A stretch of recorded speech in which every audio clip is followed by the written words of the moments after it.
games so important from here, isn't it? It has been for the last few weeks, but even more so these last couple. Yeah, it's an interesting last couple of weeks of the competition. I think everybody's got to tick their boxes pretty well to secure spots on the ladder, so yeah, they're interesting rounds. How's the week off, and do you like coming off the bye, or do you get worried about it sometimes? We had actually we've had 2 weeks of hard training. We normally give the guys a week off, but decided that we would have a crack through those periods. Tuesday night was probably the best I've seen them train for years and years. It was really sharp. So hopefully it doesn't affect us, and we go into the game pretty confident to play good footy. How's Bryce? Is he? Yeah, Bryce will come back in this week. He had actually a bit of a surprise. He rang me last Friday and said, I think I should have a run. It's been cleared, and we're going to hold him off until after the bye. So he had a run with 2, so he'll come into the seniors this week. How big a boost is that? That's massive. He's the heartbeat of the team. He's passionate about the club, and he's the captain. And just to get him back will be a big bonus for us at this time of the year. If you guys want to finish third, so you have to win both your last game, given your percentage. Is that the task to try and jump? Yeah. Ned still doesn't secure a spot, and third spot, so it's certainly up to the other teams what happens in the last 2 rounds where they are as well. So we can still win our last 2 games and still finish 4th or 5th. So it's pretty interesting couple of games. What are you expecting at North Hobart, their last match of the season, following an interesting year?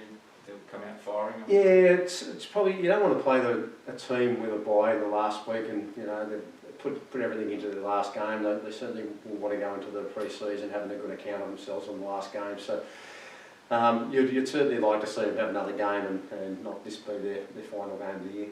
What make of the top 5 at the moment? With that Launceston Clarence result, mate, it's interesting, isn't it? Yeah, the competition's really good. The competition's even. The top 5 teams, I think, are really even on it.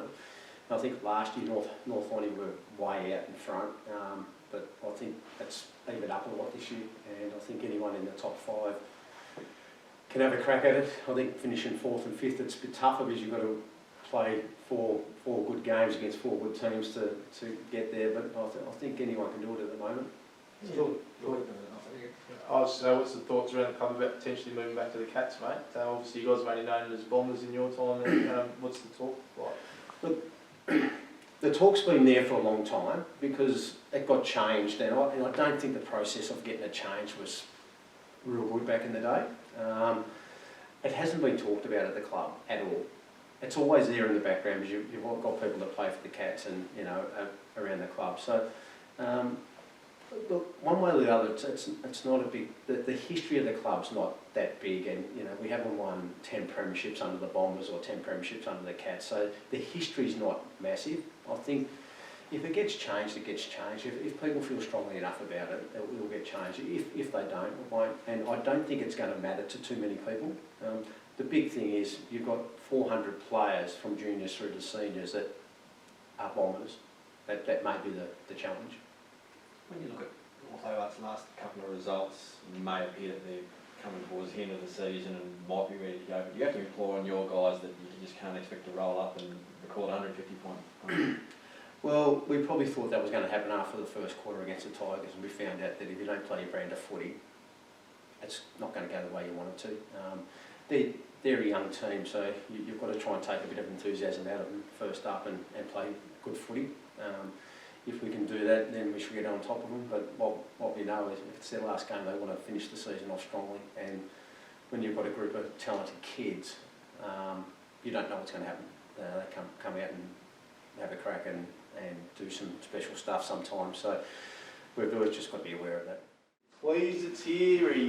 How are you feeling about it all? It's been a big year. It's been a tough year, but we feel that even though we haven't had the results go away, we feel that the playing group's improved as the year's gone on. So we'll finish off this week. We just need to give a good account of ourselves for 4 quarters. It's going to be tough because I think Lauderdale probably have the best side on paper on the ground all year. So it's going to be a big challenge, but boys will crack in and to see how we go basically, and then we'll just obviously we've been planning for next year since April, so we'll get through this week and then we know it's onward and upward after that.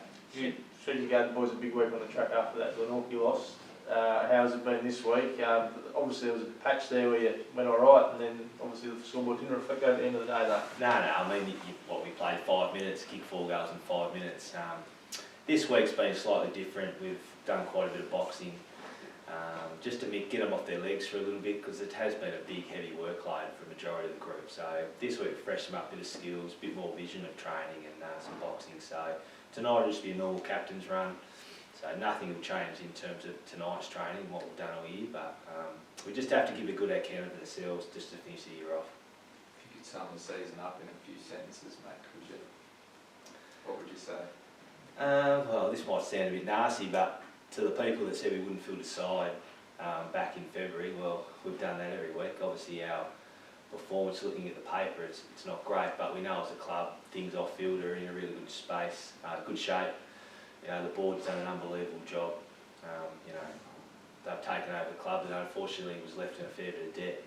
We lost a lot of players, and we've just stuck together. And there's been great leadership from Craig Martin and his team, and it's onwards and upwards for the Demons next year. Is the current group committed to staying on?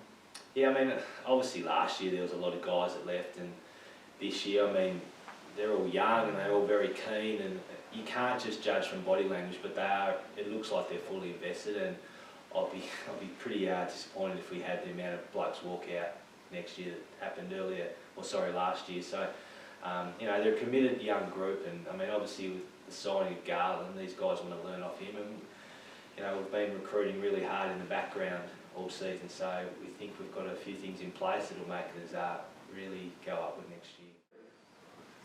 So, mate, massive ask this weekend, considering the form the Blues are in at the moment, but do you take any confidence in the results you've had against them earlier in the year?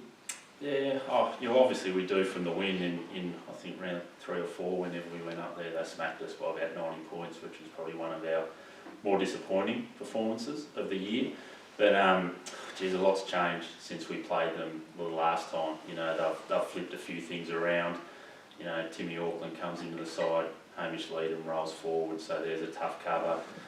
Jake Hines is playing a different role. Jamison House played on ball last week, and then you had Chase Jones in it. You know, Chase is probably playing his last month of footy that he's going to play in this state, because you know he's on the bigger and better things, or will be playing on the next level next year. So totally different team, and then obviously you know, their confidence is up now. You know, they were probably going through a little bit of a flat patch when we got them last time. But as well, you know, we take solace from that.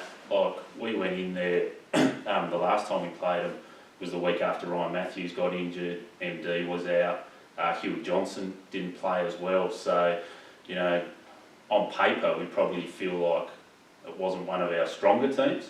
And so, yeah, you just put the ball up and anything can happen on the day. We think, you know, we match up okay, and against their game style. So that's what it comes down to. If we can take their game away from them, we give ourselves a chance to win the game.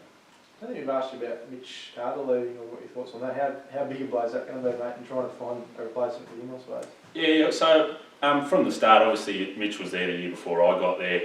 It was always a 2-year thing, him coming to Hobart. So knew full well at the start of the year that he was returning to WA. So there was a little bit of thinking in putting him forward as well in that, because you don't want to become too reliant on someone in a certain position as well. So it gave us a chance to let some of our younger guys develop behind the footy and find someone there.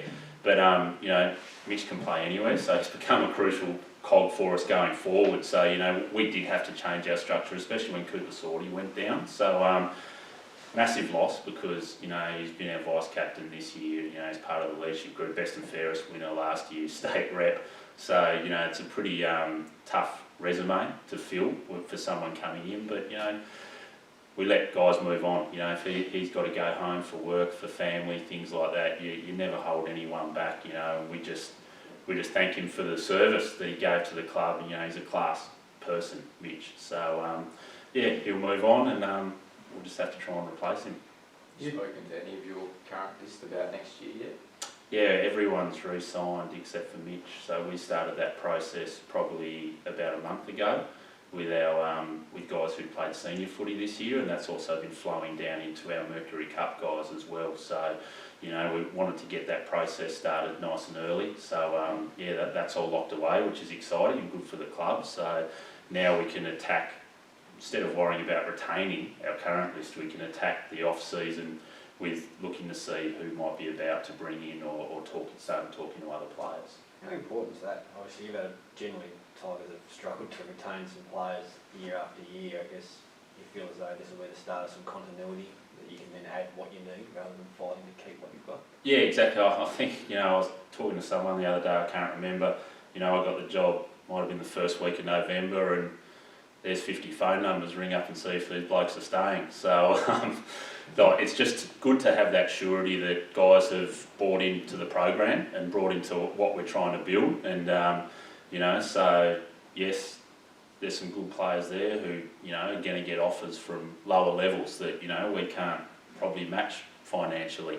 So just for them to put pen on paper in the middle of the year, it's a good show of faith from them, but it also just, you know, lets us start to get organised and know that we're not all of a sudden going to lose someone to a lower level. Okay, this is a understatement to say it's a massive game this weekend. It could really shape the top three, couldn't it? Yeah, it's a huge game. Really looking forward to it. Yeah, it's, as I said previously, the big thing I've been indoctrinated into at Glenorchy this year is the need to beat Clarence. You know, the history of the rivalry and you know, some of our older players and some people around the club have really been big on that this year, particularly after we lost the first game to them. They just felt we didn't play like Glenorchy should on that day against Clarence, and the guys responded really well the next time, but we expect Clarence to be breathing fire on Saturday, so we've got to make sure we come out and match that. When you come into a club and you get told about a rivalry, how do you go about it? Because like you said, it's been strong for so long, but do you need to embrace it and accept it, obviously, as much as you can? I think you do. Like Adam Henley, one of our assistant coaches, sort of spoke to me leading up to the second time we played him. He said, well, you know, the first time we just treated it like another game, which I guess at the time to me it kind of was. You know, you hear about rivalries, but until you've lived them, it's kind of hard to understand. And so, you know, that second time we certainly changed our focus and we really built up to it and looked at the history of Clarence and Glenorchy, and you know, even you go back to the sort of the demographic differences between the two and how that rivalry emerged. So I think it's important. You know, I was lucky to be over in SA where Sturt had big rivalries with Nord and Port Adelaide, and you know, they make the season special. Like everyone knows about Anzac Day in the AFL and those sorts of games. So it's a bit of a privilege to be involved in it. And this one's, you know, extra special in that there's so much on the line, you know, double chance, top two, all that sort of stuff on the line. So it should be a great game of footy. You know, if you finish second, do you get a home final at KG5? No, this year I think all the finals are either at York Park or Belrive. Yeah. How's your side looking this week, mate? Any injuries or anything like that to know about? Yeah, I mean, this time of year there's always people in doubt. You know, Matty Joseph sort of hurt a heel on the weekend, so we'll wait and see what happens with him tonight. And you know, Zach Webster, whether he comes back in, he's probably doubtful, and obviously you just want to be careful. So yeah, we'll see tonight. I don't think there'll be too many changes. Obviously the guys have played well the last 2 weeks. Yeah, so we'll just sort of wait on how they get through training. Said after the game that you expect Clarence to really be breathing fire and bouncing back. How do you go about ensuring that you guys are up at the start if they come out hot? Yeah, it's a tough one in footy, isn't it? Like if a coach had a formula to make sure your team was up and about in the first quarter, you'd go pretty well. We've been good in first quarters this year, and so I don't have too many concerns about it, but there is always that risk when you've won a few in a row, and you come into a game against a team with their back to the wall a little bit, that they jump you. And it was the reverse last time we played Clarence. You know, we'd been a little bit down. You know, had a down stretch a little while before then. They were up and about. They just beat North Launceston, and we probably got them early in that regard. So that's the challenge for us. I guess you acknowledge it. But you know, playing for the Bingley-Linton Cup against the arch rivals in a game that, you know, determines double chances, like if you can't get up for that, you know, you shouldn't be playing. Game, mate, obviously they didn't bounce back from last week, and as PK touched on, there's a bit on the line. Yeah, it is a big game for us. It's probably been a while since we've won a heritage game at Belrive. 5 or 6 years, I reckon. So yeah, it's important that we bounce back after last week. We had a poor start 5 goals to nothing at quarter time. So yeah, we need to sharpen up and put in a better performance. What was that, mate? 5 or 6 years since you beat Glenorchy? In a heritage game out here. Oh, heritage game. Yeah, it's been a long time, I reckon. Yeah. Maybe 212 or 213. So I reckon we're probably due to win one. Good for the club. Is that tough when you've got all your old supporters there, I suppose? And you feel like you need to get the job done? Yeah, a little bit. Yeah, like if you talk to Brady Jones and Jason Bailey and Tim Castle, who've been around for a while, I don't think it sits well with them that we haven't won one out here for a while. And it is a big day for the club. We're in the traditional jumper, so it's come at a good time for us. Really, it's an important game in front of our home crowd. And yeah, I think there's a few blokes in the team that it means a lot to, and it's probably a good way of educating some of our young kids at what it actually means for the group. How flat was the feeling in the room after that match last weekend, mate? Yeah, it was probably just more frustrating. 2 trips to Launceston, and first week we got pretty close to North Hobart. We thought we played pretty well. Last week, just our start just killed us.